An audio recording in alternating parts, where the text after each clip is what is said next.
Fatiha.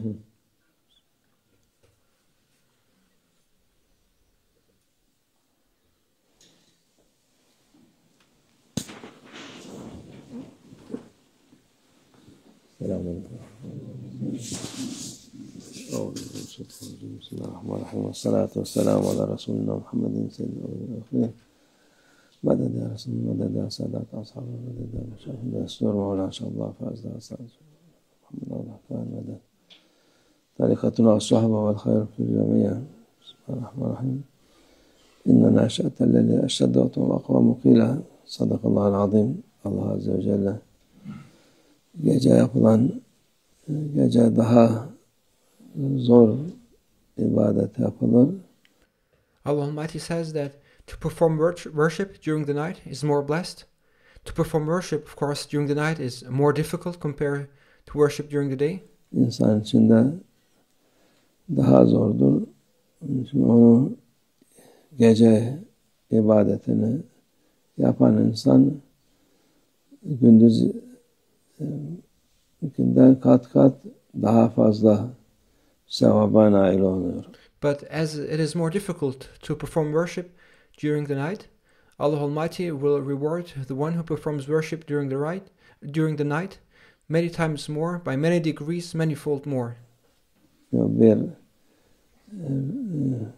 rekat, Ahmet Bedevi Hazretleri derdi, bir rekattan gündüz namazından daha faziletlidir buyurur. Ahmed Badawi used to say that one rak'ah performed during the night is more valuable than 1,000 rak'ahs performed during the day. Ahmet Bedevi Hazretleri Mısır'da metfundur. Her tarafta onun sevdikleri, ona tabi olanlar çoktur. Ahmed al-Badawi is a great saint who rests in Egypt, and throughout the entire world they are the ones who love Ahmed al-Badawi. Bizim burada da onun himayesinde, onun misafir olarak biz de onun dergahında kalıyoruz. And we too are the guests of Ahmed al-Badawi here. We too are under the spiritual protection of Ahmed al-Badawi in his dergah. İşte onun tecellisi büyük.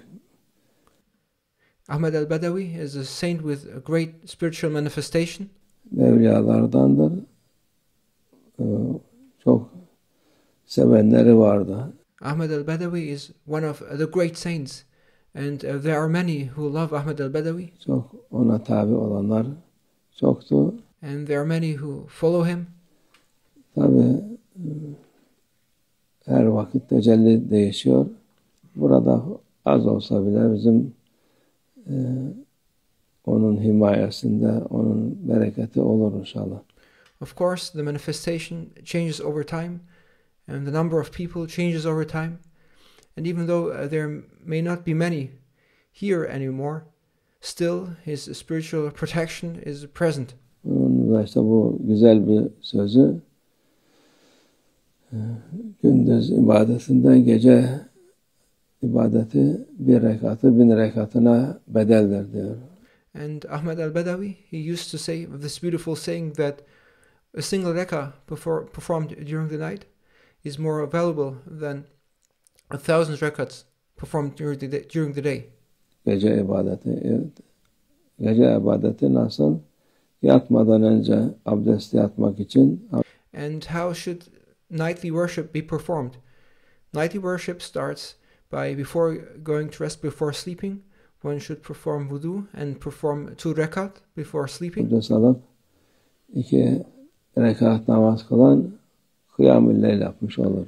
And by performing wudu and praying 2 rekat before going to bed, before going to sleep, one initiates one's vigilance during the night, and one starts one's nightly worship. Ondan sonra sabah namazından biraz önce kalkıp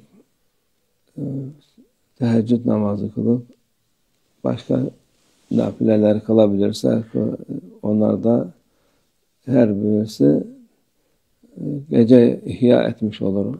So in order to perform the worship of the night, and in order to spend the night worshipping Allah Almighty, one should perform 2 rak'ah before going to bed, and then one should stand up before Fajr time and perform tahajjud and additional voluntary worship. İnsan. Onun fazileti Allah indinde mahfuzdur. And the rewards of this worship and the rewards of performing this nightly worship is preserved in the divine presence. Kendi ne kadar veriyor hesabı Allah indindedir.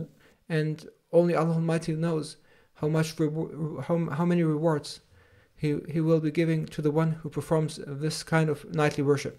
Duada geceleyin insanlar uyurken teheccüd vaktinde yapılan dua da makbul olan dualardandır. And moreover, the night time is a blessed time, and to pray and supplicate during night time while everyone is still asleep is a prayer and is a supplication which is accepted and which is heard in the divine presence. Allah Azze ve Celle onun ecrini, sevabını hem dünyada hem ahirette verir. Allah Almighty will reward you if you do so, both in this world as well as in the hereafter. En mühim şey olan insanın huzur bulması için bunlar yapması lazım. And this is what is most important if a person wants to find peace. Farz değildir, nafile şeylerdir ama nafile insanın manevi, ruhani kuvvetini çoğaltır. This is not obligatory worship, in fact. It is voluntary worship, but it is through this additional voluntary worship that one gains spiritual strength. O da vücut maddi kuvvetten daha mühimdir. And spiritual strength is more important than physical strength. Çünkü manevi kuvvet insanın nefsini terbiye etmesine vesile olur. Because spiritual strength is the mean in order to discipline your ego. O olmasa vücudunu istediğin kadar yedir, içir, her türlü vücudun arzu ettiği şeyleri yap, o bir fayda etmez. Because without spiritual strength, you may do whatever you like. It will be of no use. You may do whatever your ego desires. You may accumulate physical, material strength as much as you like, but it will be of no use and to no avail if you do not have spiritual strength. O çünkü hayvanlar da aynı şekilde yiyip içip semirirler, o kadar.